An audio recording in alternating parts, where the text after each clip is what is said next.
Now यहाँ पर question 2.23 में बताया गया है कि nth टाइम में कोई भी चीज़ कितना चलती है उसका ग्राफ बनाना है। तो सारी चीज़ें, एक्सीलरेशन दिया है, टाइम दिया है और इनिशियल स्पीड दी गई है।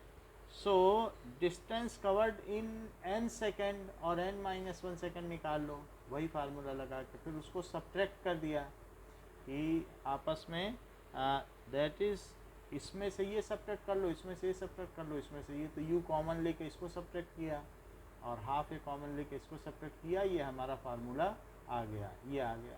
इसमें u ज़ीरो रहेगा, तो ये nth टाइम में कितनी डिस्टेंस है उसका फार्मूला आ गया। मान लो n टाइम में इतनी है और n-1 में इतनी है, तो nth टाइम में आ गया। फिर 1 डालो, फिर 2 डालो और 3 डालो, तो 1 सेकेंड में कितना आया, 0.52 में और 3 में। जो भी वैल्यू आई है उसका हम ग्राफ बना लें और ये बता दें कि we expect this graph as linear because Sn is expressed in terms of n, because यहाँ पर y इज इक्वल टू ये लीनियर ग्राफ है, लीनियर पॉलिनॉमियल, n पे स्क्वायर नहीं है, तो इसलिए ये ग्राफ लीनियर होगा। अब अगला देखो।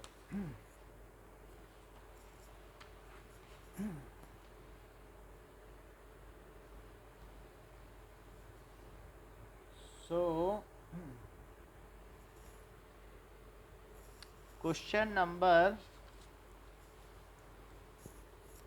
3.24, a boy standing on a stationary lift throws a ball upward with maximum initial velocity he can। So stationary lift है, ऊपर से खुली हुई है और उसमें रुकी हुई लिफ्ट में वो ऊपर, स्टेशनरी लिफ्ट है और उसमें बॉल वो ऊपर फेंक देता है। Boy he throws a ball upward, किस स्पीड से फेंकता है, with a maximum initial speed he can equal to 49 metre पर सेकंड से फेंक देता है। How much time does the ball take to return his hand, तो इतने से फेंकेगा तो कितना समय लगेगा बॉल को वापस आने में। Now s is equals to क्या होता है, यू टी और plus half a t square. यदि उसी के हाथ में आ जाए तो एस क्या हुआ, क्या ज़ीरो हुआ। फॉर रिटर्निंग ऑफ बॉल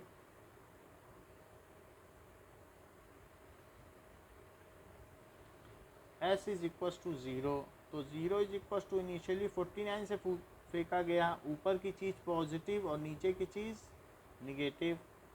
तो टाइम तो नहीं पता है लेकिन एक्सीलरेशन तो डाउनवर्ड लग रहा है, तो -9.8, टाइम का तो पता नहीं है, तो इसलिए हाफ से पूरे में मल्टीप्लाई कर दो तो इट इज़ 98t और -9.8 टी स्क्वायर, ये हो गया।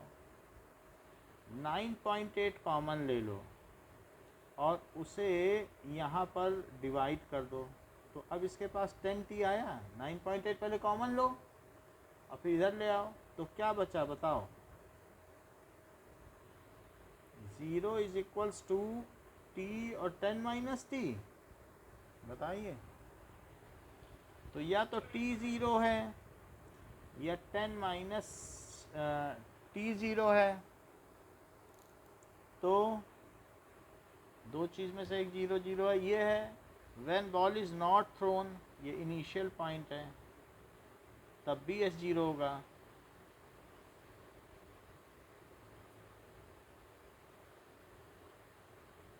और ये है after returning, so t is equals to 10 second, so that is the time taken for ball to return is 10 second, time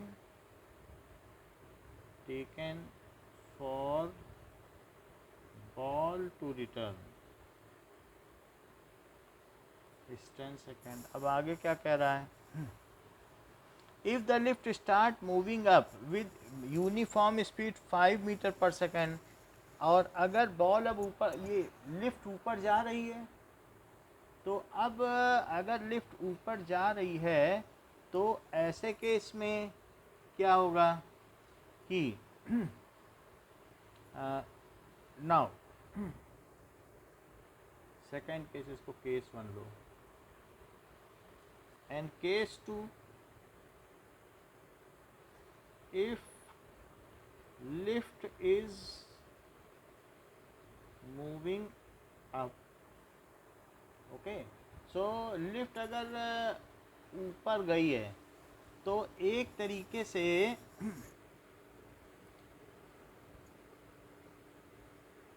देखिए इसमें क्या होगा, कुछ चीज़ें की जा सकती हैं कि देन ऑल्सो जो बॉल उसको छोड़ रही है लिफ्ट को, तो उसको दो तरीके से सवाल करवाऊंगा। एक तो रिलेटिव स्पीड में कोई फ़र्क नहीं पड़ेगा, क्योंकि लिफ्ट ऊपर जा रही है, तब भी जैसे हमने वो बुलेट नहीं देखा था, उसकी मज़ल से 150 से ही छूटी थी पुलिस से, यानी पुलिस की नज़र में तो कोई फ़र्क नहीं पड़ा, है बात कि नहीं। तो एक तो केस है कि the relative speed of ball does not change, अगर ये इसने इसको ऊपर फेंक दिया तो इसके लिए तो अभी भी 49 ही है कि नहीं, ठीक है। एक तो ये केस ले सकती हो, और दूसरा है कि भाई अगर मान लो ये लिफ्ट यहाँ है और लिफ्ट ऊपर जा रही है और इसने 49 से फेंका और ये 5 मीटर पर सेकंड है, तो दूसरी चीज़ क्या लोगी कि 49 और प्लस 5 कितना हो गया, 54 मीटर पर सेकंड। अगर तुम चलती हुई गाड़ी से कोई चीज़ सामने फेंको तो जो गाड़ी की चाल है वो भी तो उस ऑब्जेक्ट में है, और फिर तुम्हारा फेंकना एक्स्ट्रा। बात समझ में आई कि नहीं। चलती हुई ट्रेन से हुंडा फेंका जाए या बाहर कोई चीज़ फेंकी जाए तो बहुत तेज़ गिरेगी, क्योंकि उसकी भी स्पीड तो मिलेगी ना उसको, जो कंकड़ फेंका जाएगा। बोलो, तो अगर आप ऊपर जा रहे हो तो बॉल को क्या नेट स्पीड मिली with respect to ground observer.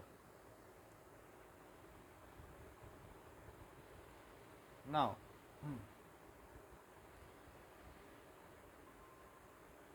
इतनी बात समझ में आई आपको, एम आई ऑडिबल। तो देखो दो अलग अलग केस लेंगे, दोनों से एक आंसर आएगा।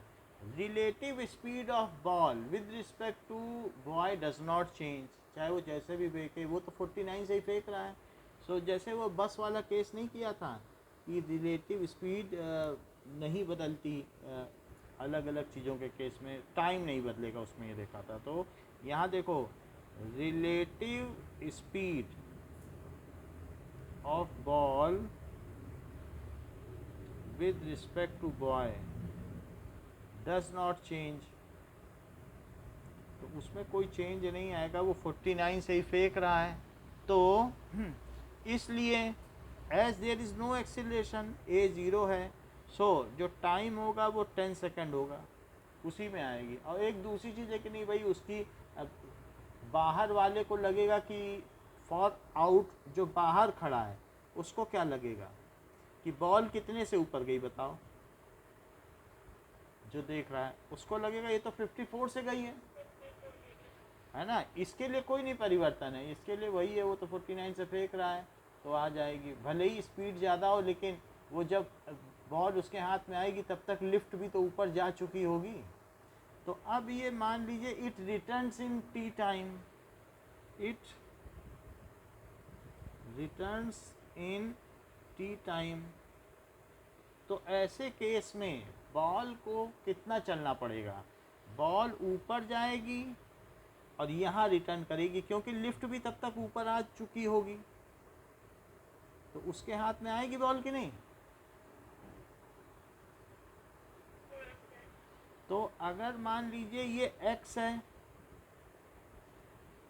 पूरा इतना जो मैक्सिमम हाइट है, 54 की स्पीड से वो जितना ऊपर जाए उसमें लगा हुआ टाइम, और नीचे उसे कितना आना है, कितना लेस आना है, तो उस टाइम में दैट मीन्स ऊपर जाने के बाद ये देख लेंगे कि उतने टाइम में ये फिर नीचे आने लगेगी और उसके हाथ में आएगी।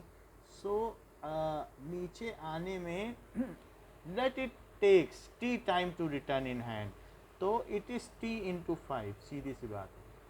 t समय अगर उसके हाथ में आने में लगता है तो t इंटू 5 हो गया कि नहीं, 5t, 5t। बोलो समझ में आ गई बात कि ये डिस्टेंस कितनी हो गई, 5t मीटर हो गई। क्योंकि बताओ वेलोसिटी कितनी है लिफ्ट की, 5। और 10 सेकंड में, अगर 10 सेकंड बाद बॉल आई या 12 सेकंड बाद आई तो 12 सेकंड में लिफ्ट कितना चढ़ चुकी होगी, क्या 60 मीटर, 12 पंचे 60, 60 हो गया। तो बॉल को कितने हाइट तक आना है, बॉल को 60 की हाइट तक आना है ना, उसके हाथ में थोड़ी ना आना है, क्योंकि 60 की हाइट में वो खुद ही पहुंच जाएगा, हाथ में आ जाएगी। बोलो बात समझ में आई। बॉल ऊपर गई, यहाँ से फेंकी गई, लेकिन बॉल को कहाँ पे अब पहुँचना है, यहाँ नहीं पहुँचना है, ये ओरिजिन है, और ओरिजिन से कितनी हाइट पे बॉल को पहुँचना है, 60 की हाइट में नहीं पहुँचना है क्या, बताइए। तो अब यहाँ s is equal to u t और plus half a t square. So let it returns in t time to hand. तो टी टाइम में उसकी लिफ्ट कितना ऊपर चढ़ चुकी होगी, 5t, 5t चढ़ चुकी होगी, वहीं पे बॉल को आना है, ठीक है। तो एक बार अब क्या होगा, मान लीजिए वो लिफ्ट से जा रहा है, तो बॉल ऊपर जाएगी तो लिफ्ट थोड़ा ऊपर जाएगी, लिफ्ट वो तो तेज़ है, फिर छूट ही जाएगी, आते समय उसके हाथ में आएगी, क्योंकि 49 से उसने छोड़ा है, लिफ्ट तो 5 मीटर से चल रही है, एक ही बार ही हाथ में आएगी। तो दैट इज इक्वल्स टू ऊपर की स्पीड कितनी है, क्या 54 इंटू टी, बताइए। और एक्सीलरेशन कितना है, क्या -9.8 और इंटू टी स्क्वायर, तो ये 5t है, और 5t minus 54t it is equals to -4.9t square. तो क्या ये 49t आ गया माइनस का, बोलो ये चीज़ इधर ले आओ, तो क्या ये 4.9t स्क्वायर माइनस 49t आ गया, जो कि ज़ीरो है। और यदि 4.9 कॉमन ले लिया जाए तो क्या ये t स्क्वायर माइनस 10t आ गया, जो कि ज़ीरो है। 4.9 तो उधर चला जाएगा और ज़ीरो बना देगा, तो ये t minus 10 is equal to 0 upon 4.9। तो इससे क्या पता चला, या तो t ज़ीरो है या t कितना आ गया 10 second. So 10 second is right answer. बोलो दूसरी बात समझ में आई कि नहीं आई, बताओ। आ गई ना, कि फिर से बता दें।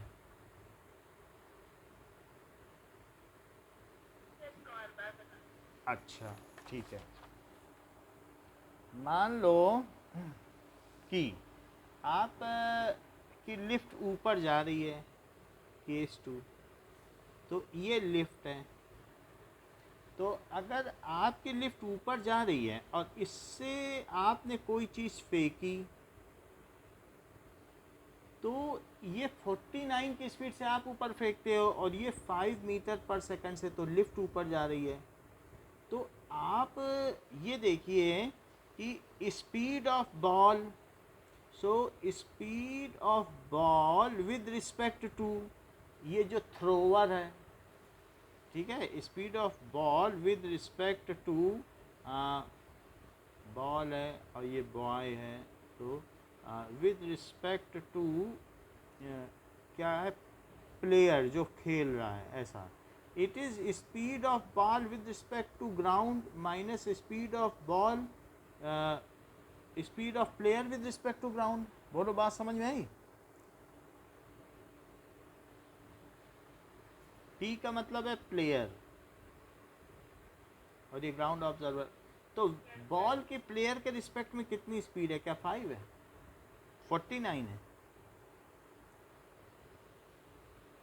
अपवर्ड है। और बॉल की ग्राउंड के रिस्पेक्ट में मुझे स्पीड नहीं पता है, लेकिन प्लेयर किस स्पीड से ऊपर जा रहा है ग्राउंड ऑब्जर्वर के लिए। तो ग्राउंड वाले को प्लेयर ऊपर जाता हुआ दिख रहा है कि नहीं? तो उसके लिए प्लेयर किस स्पीड से ऊपर जा रहा है? क्या 5 से? ये फार्मूला समझ में आया ना रिलेटिव वेलोसिटी का? B p is equal to b g minus p g. तो ये ball with respect to ground observer कितनी हो गई? ये इधर चला गया तो 54 हो गई, ठीक है? तो ball with respect to ground observer 54 metre पर सेकेंड। अब let it returns, let ball returns back to lift in t second, then lift will move up is equals to time into speed। कितने distance move कर देगी? That is 5 से जा रही थी तो 5t मीटर ऊपर हो जाएगी, ठीक है? सो अगर इनिशियल पोजीशन को ओरिजिन माना जाए, सो बॉल हैज टू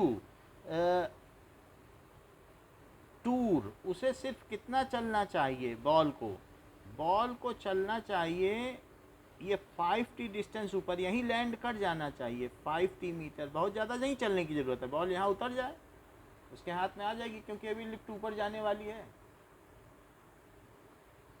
तो बॉल को कहाँ जाना है बताइए? ऊपर जाना है कि नहीं? और यहीं उतर जाए, यहीं पे इसका हाथ आ जाएगा। सो डिस्प्लेसमेंट क्या है?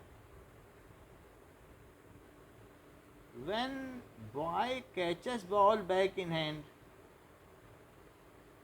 Catches ball back in hand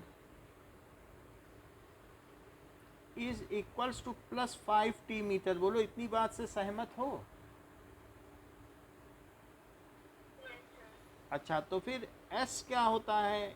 ut और प्लस हाफ at स्क्वायर। तो 5t चलनी चाहिए, यही तो डिस्प्लेसमेंट है। और उसकी स्पीड इनिशियली क्या 54 है ग्राउंड ऑब्जर्वर के लिए? मेरा कहने का मतलब है ऑब्जर्वर के बदल जाने से समय नहीं बदलता, ये चीज़ है। समझ में आ गई बात कि नहीं? ऑब्जर्वर वहाँ था अंदर, तो वो 49 से फेंक रहा था तो भी 10 मिनट में कैच, 10 सेकंड में कैच किया। और बाहर से देख रहा तो भी 10 ही आएगा, समय नहीं बदलेगा। 10 आदमी देखेंगे और एक आदमी बॉल उछाल रहा है, क्या किसी के लिए 10 सेकंड में बॉल हाथ में पहुंचेगी, किसी के लिए 9 सेकंड में, कि सबके लिए एक ही समय में? पूरा ग्राउंड देखता है क्रिकेट, क्या सबके लिए अलग अलग टाइम पे बॉल पहुंचती है? सबके ओरिजिन अलग अलग रहते हैं, बोलो। तो वही चीज़ कही जा रही कि ऑब्जर्वर के बदल जाने से, और सब खिलाड़ी एक दूसरे के रिलेटिव दौड़ रहे होते हैं, उनके लिए भी कैचिंग का टाइम नहीं बदलता। बॉल फेंके जाने दौड़ रहे हैं सारे खिलाड़ी मैदान में, सबकी रिलेटिव स्पीड अलग अलग है, लेकिन क्या कैचिंग का टाइम बदल जाता है किसी के लिए? वास्तव में यही चीज़ जो बस वाले सवाल में भी लगी थी, कि जो बस की फ्लाइंग का टाइम है, चाहे भले ही रिलेटिव वेलोसिटी अलग अलग हो, चाहे ग्राउंड ऑब्जर्वर हो, टाइम नहीं बदलेगा। समझ में आई थी बात उसमें, ये चीज़, वो चीज़ लेकिन हम लोग प्रूव नहीं कर पाए थे, बट ये रियलिटी है कि बदलता नहीं है, ठीक है? चाहे आप प्लूटो से देखो तब भी मून अर्थ के उतने ही समय में चक्कर लगाएगा, चाहे जुपिटर से देखो तब भी मून, टाइम नहीं बदलेगा, आपका पॉइंट बदल जाएगा, रिलेटिव वेलोसिटी बदल जाएगी। तो इंटू टी और प्लस हाफ इंटू 1, और टाइम का तो पता नहीं, ये कितना होगा? 9.8 होगा माइनस का, क्योंकि नीचे लगेगा। ये क्या है? ये किस पर लगने वाला एक्सीलरेशन है? बॉल पे। अल्टीमेटली सब चीज़ें किस पे लग रही हैं? बॉल पे लग रही कि नहीं? तो अब ये 5t है और ये 54t है, तो क्या कर लेना चाहिए? So that is equals to, सभी चीज़ें इधर ले आओ, इसको भी इधर ले आओ, तो क्या ये 4.9t स्क्वायर होगा, और प्लस 5t और माइनस 54t, उधर जीरो बचेगा।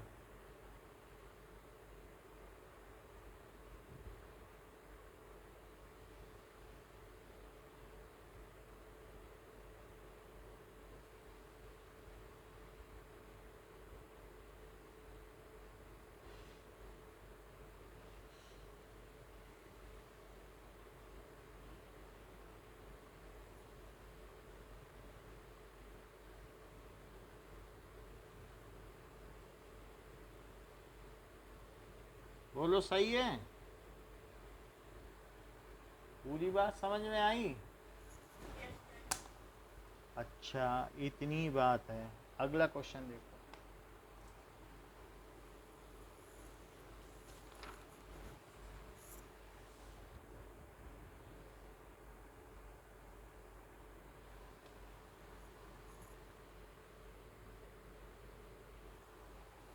On a long horizontally moving belt, a child runs to and fro with a speed 9 kilometre. तो चाइल्ड है और ये बेल्ट है, तो ये बेल्ट ऐसे चल रही है।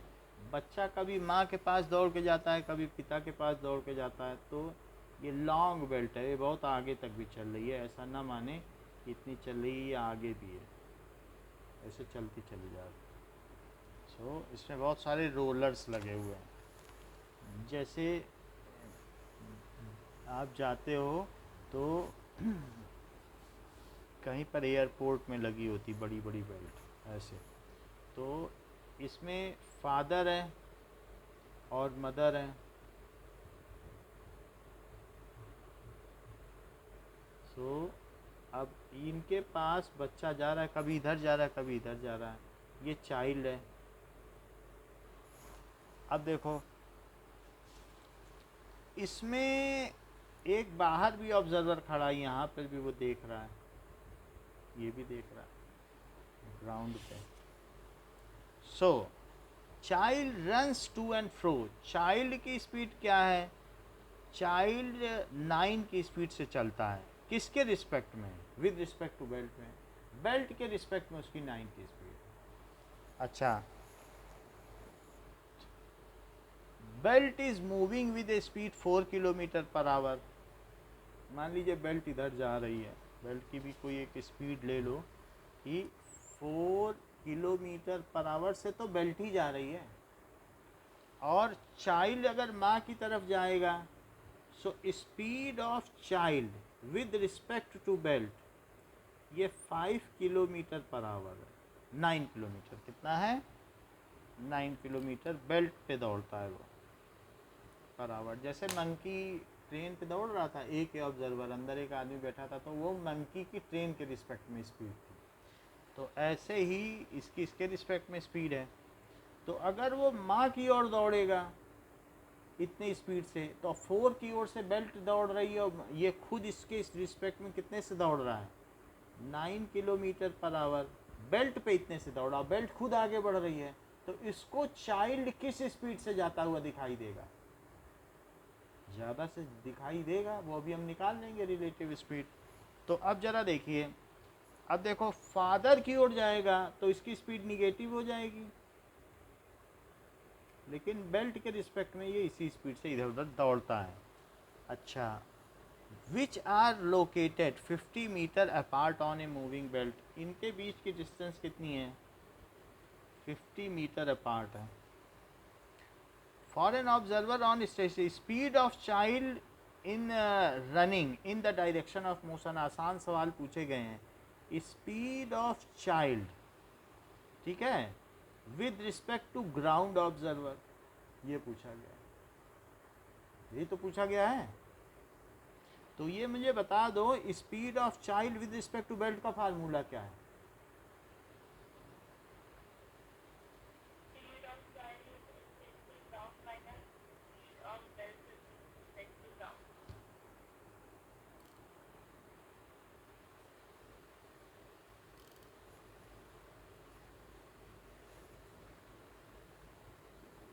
तो speed of child with respect to belt 9 है। Speed of child with respect to ground नहीं पता, ग्राउंड ऑब्जर्वर के लिए तो नहीं पता, यही निकालना है। अच्छा, belt with respect to ground observer कितनी है?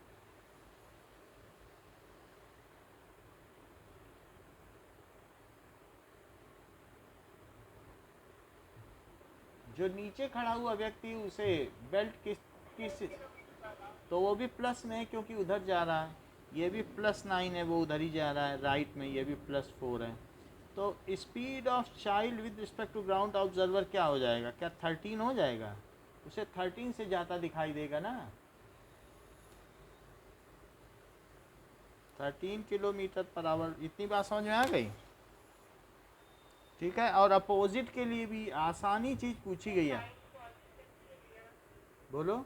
इसलिए क्योंकि राइट में जा रहा है ना, मदर के पास। पढ़ो सवाल। Speed of child running in the direction of motion of belt. जब बेल्ट आपने राइट में ली है और चाइल्ड भी उधर ही जा रहा है, तो चाइल्ड की स्पीड पॉजिटिव नहीं लोगी। जब फादर के पास जाएगा तो अपोजिट माना जाएगा। ठीक। अब अगला पूछ रहा है अपोजिट टूवर्ड्स मूविंग बेल्ट। अब speed of child with respect to ground moving opposite to belt, फिर भी वही फार्मूला लगेगा। Child with respect to belt is child C G minus B G. तो child with respect to belt तो 9 ही है, but लेकिन वो किधर मूव कर रहा है? विद रिस्पेक्ट टू बेल्ट है 9, लेकिन किधर है? क्या वो -9 है? है बात कि नहीं? बेल्ट आगे जा रही है तो बेल्ट को क्या लगेगा? देखो बच्चा पीछे भाग रहा है, बेल्ट को क्या लगेगा बताओ? अरे वो तो साउथ में जा रहा है, नहीं लगेगा। अरे वो वेस्ट में जा रहा है, नहीं लगेगा। पीछे जा रहा है, बताओ। बेल्ट पे एक आदमी खड़ा कर दो तो कहेगा अरे बच्चा तो पीछे जा रहा है। और वेलोसिटी ऑफ सी जी और velocity of belt with respect to ground, क्या अभी भी वो +4 ही है? बेल्ट तो अपनी रफ्तार से आगे बढ़ती चली जा रही ईस्ट की तरफ, तो क्या होगा? क्या ये -5 हो जाएगा? ठीक है। तो इसे कैसे इंटरप्रेट करेंगे कि child is moving, child is moving, ठीक है, towards belt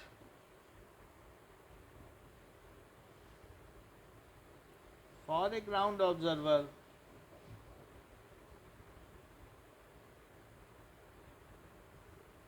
eight a speed of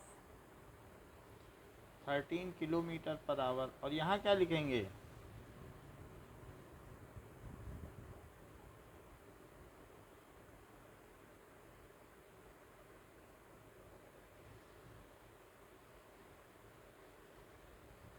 for नहीं, with a speed of, at a speed,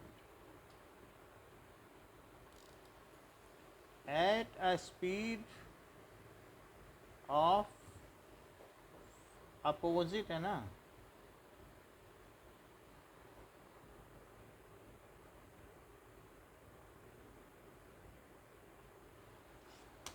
ये चीज़ें वेक्टर लगा दो क्योंकि प्लस माइनस की बात है, नहीं तो प्लस माइनस नहीं लगा पाएंगे। वेक्टर लगाने पर ही हमें अधिकार मिलता है प्लस माइनस लगाने का।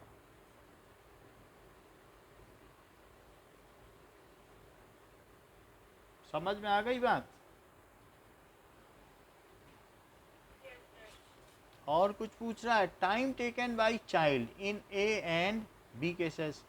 सो अब देखो C A and B cases में वो माँ के पास जाएगा, चाइल्ड बीच में खड़ा है। Child is at centre, child is at centre. तो अब देखें कि यहाँ पर as father, mother and child are on same belt, same belt पर, जैसे हम सभी सेम धरती पे चल रहे हैं, धरती भले ही किसी स्पीड से चल रही हो, हमें उससे कुछ फर्क तो पड़ता नहीं है। सो इसलिए relative speed of child with respect to ground या with respect to father and mother वो तो सेम रहेगी। बाहर वाले के लिए माइनस और प्लस हो गई है, लेकिन फादर और मदर वो सब तो एक ही ट्रेन में है, तो बच्चा बीच में खड़ा हो, माँ के पास जाए चाहे पिता के पास जाए, तो क्या अलग अलग समय लेगा? हम लोग भी तो उसी धरती पे हैं, तो चाहे दाहिने दौड़ो चाहे बाएं दौड़ो, कोई फ़र्क है? धरती के अपोजिट दौड़ोगी तो भी कोई फ़र्क है क्या? तो इस तरीके से so relative speed of child with respect to father and mother is same, that is 9 kilometre per our. तो अब वो कितने दूरी पर है? ठीक है, ये डिस्टेंस बिटवीन पेरेंट्स। सो अब क्या पूछा गया इसमें? टाइम टेकन बाय चाइल्ड, लेकिन चाइल्ड कहाँ है ये तो नहीं बताया गया है। चाइल्ड क्या बीच में है? With respect to with his father and mother, ये बताया नहीं गया है। बिटवीन हिज फादर, हम ये मान लें कि फादर से मदर चलने पर ये लाइन हटा दो, क्योंकि आंसर में फिर वो दिया है कि आंसर नहीं मिल पाएगा माँ से पिता तक जाने में और पिता से माँ तक जाने में से। So if child runs from mother to father, तो टाइम टेकन क्या हो गया? 50 मीटर है, 50 मीटर को किलोमीटर में बदलो,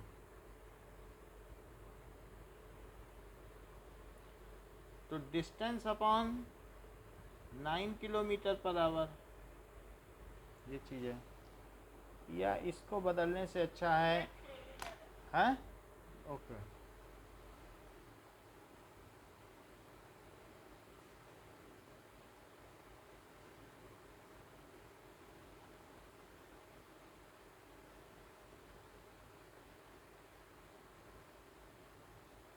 अब देखो कि इसे लिख लो, ये चीज़ ऐसे ही रहने दो, 50 मीटर ही लो, और 9 किलोमीटर को 9 इंटू 5/18 कर दो, ये ज़्यादा आसान है। तो ये मीटर पर सेकंड हो गया, इससे ये कटा 2 आया, तो 100/5 आ गया।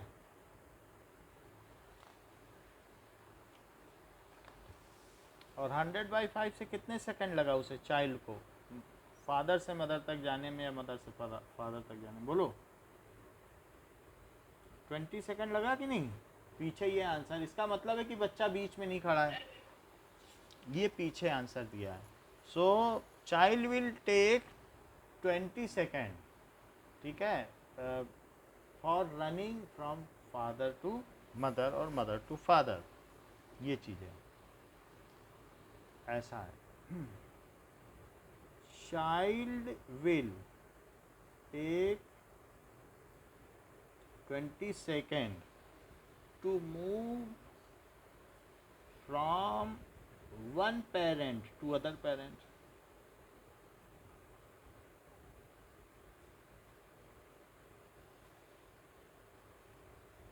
या from either parent to other parent।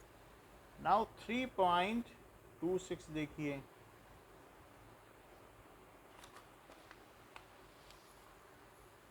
two stones are thrown simultaneously। अब दो पत्थर को ऊपर फेंको और from the edge of a cliff, यानी high with an initial speed 15 and 30, thrown up simultaneously from edge of a cliff, किसी पहाड़ी की चोटी है ये, और इसमें से हमने फेंक दिया क्लिफ, जो कि 200 मीटर हाई है।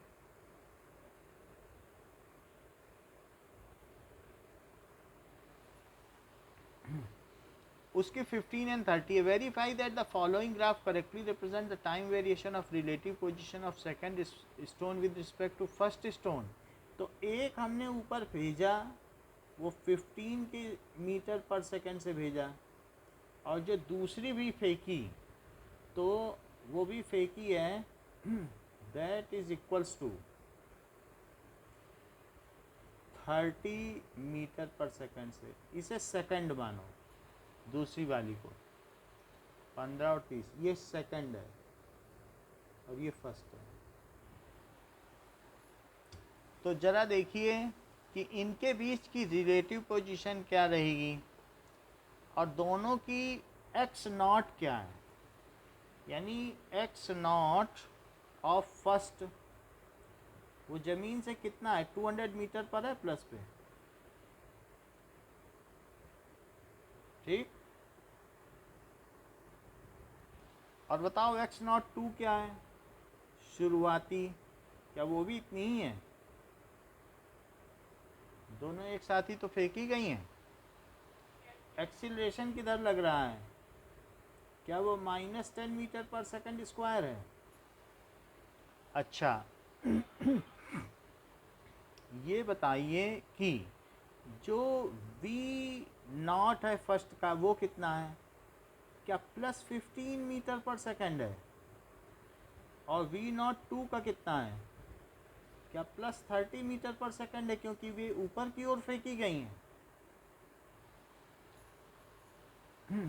अच्छा, so when it hits the ground, तो अब ये जो भी चीज़ें हैं when it hits the ground, तो आगे क्या दिखाया गया है, रिबाउंड, ज़मीन पर गिर जाती है, do not rebound after hitting the ground.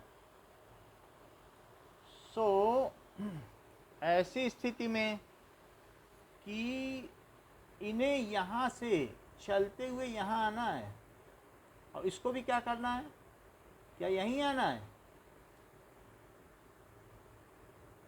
बोलो। तो इनका डिस्प्लेसमेंट कितना हो गया, क्या -200, क्योंकि ओरिजिन अगर आप देखो कई चीज़ें हैं ओरिजिन इसे मान लें, अगर ओरिजिन इसे मानते हैं तो डिस्प्लेसमेंट कितना होगा ग्राउंड में आने पे, बताओ। हमने एक्स नॉट इसे माना है ना, एक्स नॉट है, चलो ठीक है, एक्स नॉट ले लो, कोई बात नहीं, हम दूसरा फार्मूला लगा देंगे, एक्स नॉट ले लो। ये बताओ तो x कितना हुआ, x is equal to x naught उसकी इनिशियल पोजीशन और प्लस v नॉट t और प्लस हाफ AT स्क्वायर होता है क्या? अच्छा तो बताओ वो कहाँ आ जाएगी, पहले 200 पे थी लेकिन बाद में तो उसे 0 पे आना है, ग्राउंड पे आना है कि नहीं आना है, अल्टीमेटली उसकी फाइनल पोजीशन यहीं आनी है। हम ओरिजिन पर हैं तो चीज़ हमसे यहाँ पे है, आना यहाँ है, इसको तो हम पता कर लें, जो ज़्यादा टी होगा वो ले लेंगे, सीधा तो नहीं आएगी, ऊपर से ही आएगी। अब देखते हैं कौन सा टी, एक फिजिबल होगा एक नॉन फिजिबल होगा। और प्लस कितने से जा रही है, 15 से जा रही है, टी का पता नहीं, हाफ ए कितना है -10, टी का पता नहीं, तो ये चीज़ इधर ले लो, तो अब -200 हो गई, it is equals to 15t और -5t स्क्वायर, और सब चीज़ इधर ले लो, तो 5t square -15t -200 is equal to 0, 5 से डिवाइड कर दो तो इट इज़ इक्वल टू 0। 40 के ऐसे कोई दो फैक्टर बनाओ जिसमें 3 आता हो, ऐसे कुछ है आपके ख्याल में, 8 5 या 40?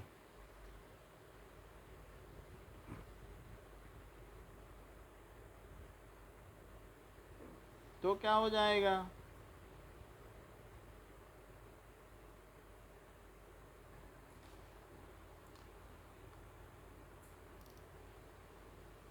कितनी बात समझ में आ गई?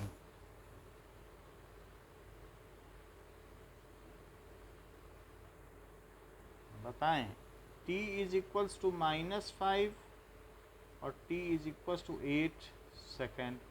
सो ये रिजेक्टेड, ये सेलेक्टेड निगेटिव तो हो नहीं सकता, तो पहला पत्थर ज़मीन पर आने में कितना समय लेगा, ठीक है। और फॉर सेकंड स्टोन का ज़रा देखो,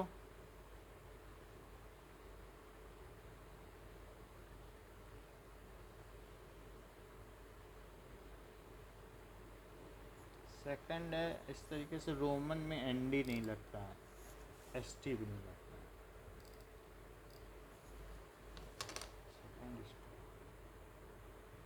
अब जरा देखो 0 पे आ गया, और अब क्या होगा, कितनी स्पीड थी, क्या 30?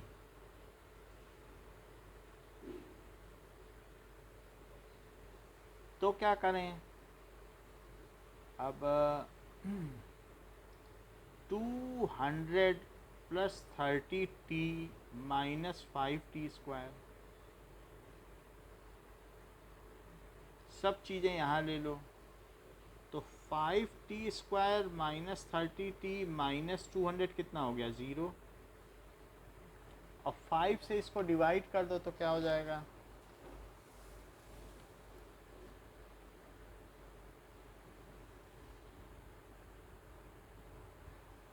तो क्या ये t² माइनस 6t माइनस 40 आ जाएगा?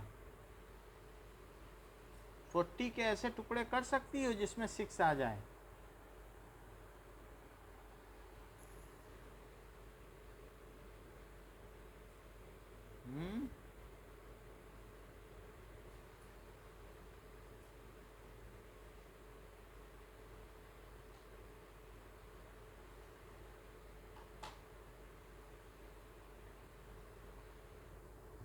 ये चीज़ हो गई।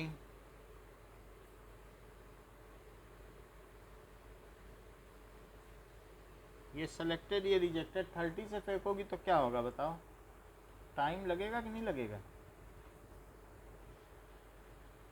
इतनी बात है, तो ये चीज़ हो गई। तो अभी हमने दोनों में समय निकाल लिया है कि कौन कौन से हैं। First stone will take 8 second to come back to ground. फर्स्ट स्टोन will take 8 seconds to come back to ground। Ground से तो फेंका ही नहीं गया था, बैक ना लगाओ क्योंकि क्लिफ से फेंका गया था। और and second stone will take 10 second. अच्छा, पहला स्टोन आ जाएगा, फिर उसके बाद क्या वो रुका रहेगा ज़मीन में, और तब दूसरा स्टोन आ रहा होगा। ये एक रेफरेंस टाइम है। मान लो 0 सेकेंड से शुरू किया तो 8 सेकेंड के बाद ही लौट आया, और अभी जो दूसरा स्टोन है, ये तो फर्स्ट स्टोन है, वो अभी हवा में ही है ना, अब धीरे धीरे वो भी उतरेगा, तो उसके बाद वो धीरे धीरे आएगा। ये 8 सेकेंड का रेफरेंस है, फिर धीरे धीरे इनकी डिस्टेंस कम होती चली जाएगी। तो वो कह रहा है उनके बीच की रिलेटिव डिस्टेंस कैसे समय के साथ बदल रही, उसका ग्राफ बनाओ ना। इतनी तो बात हम लोगों ने पता कर ली है कि कैसे कैसे ये पहुँचेंगे। अब हम ज़रा देखें कि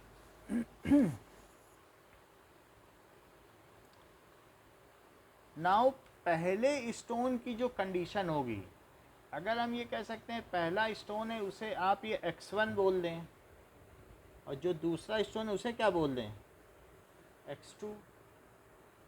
समझ आई बात कि नहीं? और इन दोनों के बीच का जो डिस्टेंस होगा उसे क्या बोल दें, कि कुछ भी डिस्टेंस बोल दें। कि आप ये देखेंगे कि दूसरा ज़रा तेज़ी से फेंका जा रहा है तो वो ऊपर होगा, तो हम x2 माइनस x1 ले लें। हम क्या ले रहे हैं, relative speed of second with respect to first. तो ये पॉजिटिव आ जाएगी, क्योंकि पहले वाला स्टोन सोचेगा दूसरा कितना भाग्यशाली है, उसको 30 की स्पीड मिली, वो और ऊपर जा रहा है, ऐसा लगेगा कि नहीं उसको, तो चीज़ पॉजिटिव आ जाएगी। तो इट इज़ क्या, it is relative speed of 2 with respect to 1। लेकिन चीज़ें तो हमें ग्राउंड के रिस्पेक्ट में पता है ना, x2 माइनस x1। अब x2 की पूरी वैल्यू डाल दो और x1 की पूरी वैल्यू डाल दो। x2 x1 निकाला है कि नहीं, ये x2 है कि नहीं, ये x1 है कि नहीं, तो सारी वैल्यू डाल के जरा इनका अंतर निकालो, तो क्या आ जाएगा बताओ। That is equals to x naught, वास्तव में ये 2 के लिए ही है, एक्स टू नॉट रखना हमें पड़ेगा बट वो सब सेम ही है, लेकिन अब एक्स टू कैसे लिख दें एक्स टू नॉट को, एक्स नॉट तो है 2 के लिए जो भी है, और प्लस वी नॉट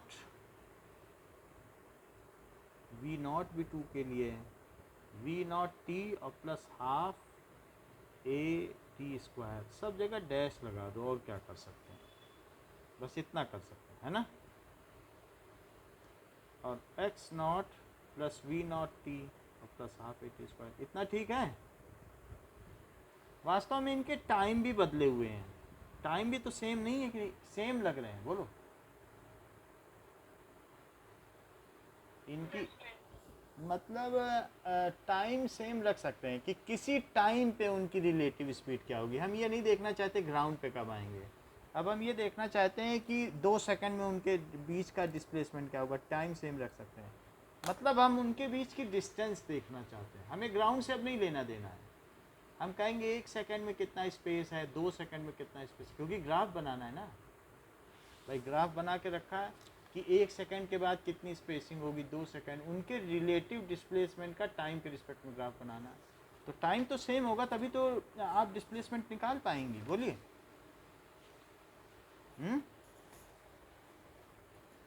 तो क्या क्या कट जाएगा, क्या क्या ये कट जाएगा एक्स नॉट से, क्योंकि जो एक्स नॉट डैश है वही एक्स नॉट है और वही 200 है, कट जाएगा। अच्छा ये भी कट जाएगा, तो क्या आ जाएगा, v naught dash minus v naught t, तो क्या आ जाएगा, क्या ये 30 माइनस 15 आ जाएगा टी, तो क्या आ जाएगा, क्या 15 टी, और क्या इसी का हमें ग्राफ बनाना है, बोलो। अच्छा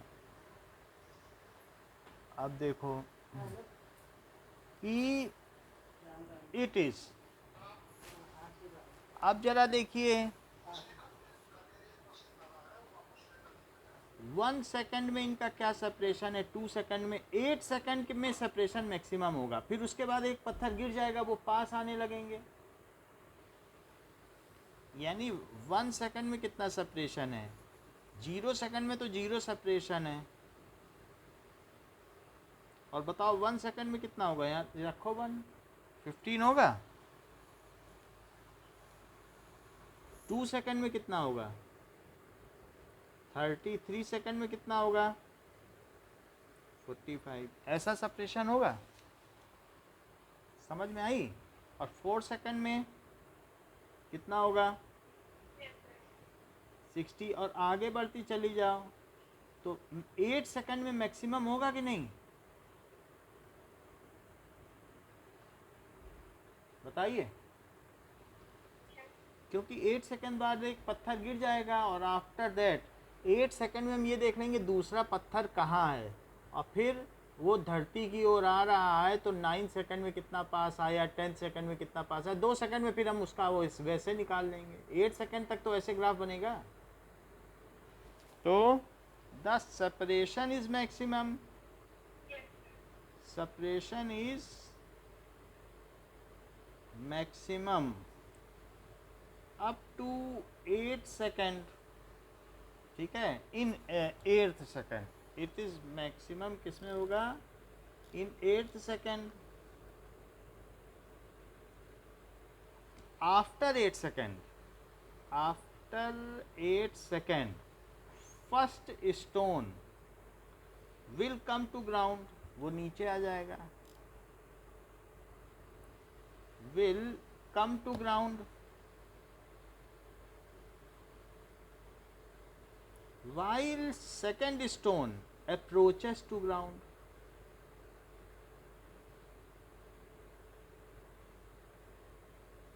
तो घटती जाएगी कि नहीं डिस्टेंस,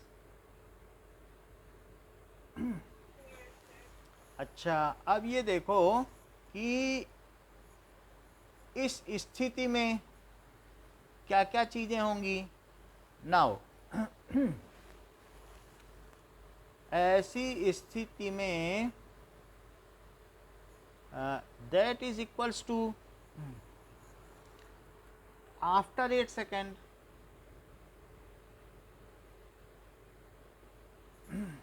क्या होगा कि that is equals to x21 is equals to x2 minus x1। लेकिन अब x1 की पोजीशन कितनी हो चुकी होगी, क्या ज़ीरो हो चुकी होगी, वो आ गया ज़मीन पे 8 सेकेंड में, ठीक है। So at 8 second and thereafter, ठीक है, x1 इज ज़ीरो, फिर तो ज़ीरो है ना, फिर वो पत्थर कोई उठा रहा है कि वो ग्राउंड पे, देख लो पहला पत्थर आ गया कि नहीं, ये 8 सेकेंड में ये आ गया। सो 8 सेकंड में आ गया, फिर तो जीरो हो गई ना, फिर 9 सेकंड में भी जीरो, 10 सेकंड में कल भी देखोगी तो यहीं दिखेगा ये पत्थर। अच्छा, अब देखो, तो इसलिए अब हम x2 के लिए तो पूरा फार्मूला लगाएंगे, लेकिन x1 के लिए नहीं लगाएंगे। x2 के लिए क्या फार्मूला लगाएंगे कि इट इज़ 200, यानी आप चाहे तो ऐसे लिख सकती हो x0 प्लस v0t, और प्लस क्या करोगी, हाफ 80 स्क्वायर और माइनस ज़ीरो, क्योंकि वो तो आ गया, और लगाते ही रहो, डैश लगा दो, बस इतनी बात हो गई। ये 200 है, ये कितना था 30 है, और ये बताओ 8 सेकंड तक कर लिया था, तो 8 सेकंड के बाद अब 9 सेकंड का करें, फिर 10 का करें, तो x21 इन 9 सेकंड्स, तो 9 सेकंड में क्या होगा, और plus half minus 10 into 9 square, negative value dominate करेगी। देखो डिस्टेंस जैसे जैसे t बढ़ाओगी निगेटिव डोमिनेट नहीं कर रही, ये बढ़ नहीं रही, ये कम बढ़ रही है, तेज बढ़ रही है। तो ये 270 हुआ, 9 3 27, फिर कितना हो गया, क्या 470, और 5 में ज़रा 81 का मल्टीप्लाई करो, कितना आएगा, 5 40, तो कितना हो जाएगा 405। तो क्या ये कितना आ जाएगा, बताइए, क्या 65 आ जाएगा। तो 9th सेकेंड को फिल कर दें 65 से, बोलिए। और क्या ये कहने की ज़रूरत है कि 10 सेकंड में अब उनके बीच कोई गैप नहीं रहेगा, वो जीरो रहेंगे, बोलो। 10 सेकंड में दोनों पत्थर एक ही जगह पड़े हैं। इन 10th second both stone will be on ground and their relative separation is 0. in 10th second जो second stone will also come to ground and their relative separation क्या हो जाएगा,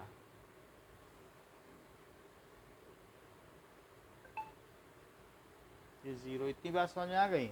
अब जबकि हमें ये सारी बातें समझ में आ चुकी हैं, तो अब हम इसका ग्राफ बनाएं, और यहाँ पर हमको इसका चार्ट दिया गया है, तो हम इसका ग्राफ बना लें।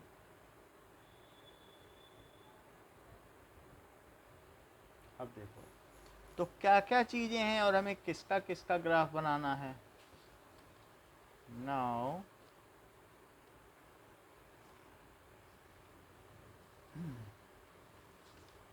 तो टाइम है 2 4 6 8 और ये 10, 2 4 6 8 10, और 120 तक जाएंगे, 20 40 60 80 100 120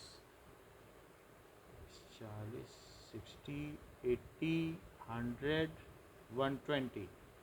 ये क्या है, that is x21 relative separation. x21 का क्या मतलब है, रिलेटिव सेपरेशन। और ये क्या है?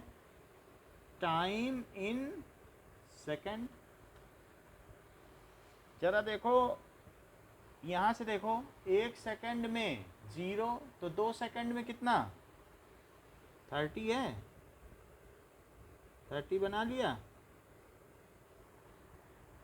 बताओ।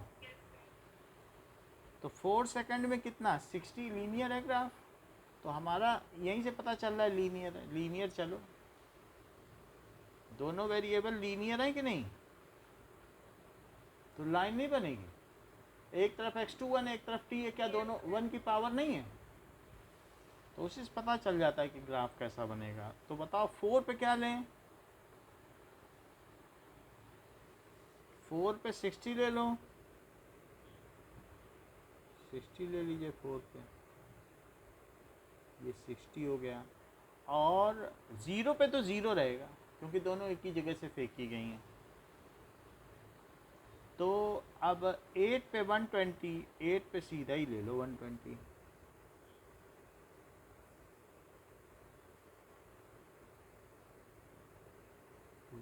ले लिया, ये सही है। 9 पे क्या लें? 65। 65 तो ऐसे होगा,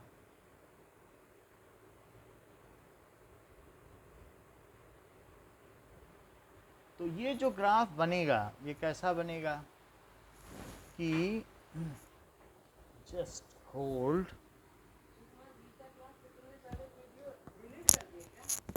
अब देखो कि ये हमने मिला दिया, ये मिला दिया, और फिर यहाँ पे भी एक पॉइंट है, तो ये क्या होगा? ये पैराबोला होगा कि नहीं? वैसे बनाने में भले ही हमारा ऐसा हुआ, तो ये कैसा बनेगा? क्यों पैराबोला होगा? क्योंकि जो हमारा ये वैल्यू है ये किस तरीके से है, ऐसा है, और इसमें ये जो भी चीज़ आ रही है x21, तो जो t² की टर्म है वो निगेटिव है, तो इसका मतलब है, निगेटिव होने का मतलब है कि नीचे की तरफ फेस्ड होगा पैराबोला, फेसिंग डाउनवर्ड। तो ये चीज़ हो गई। हमने यहाँ पे ले लिया ना 9 में 65, बोलो ओके। और बाकी तो जो आप और कर सकती हैं। तो क्लियर हो गया ना ये बात कैसे किया गया है? तो अभी आपकी अगली क्लास 12:30 होगी।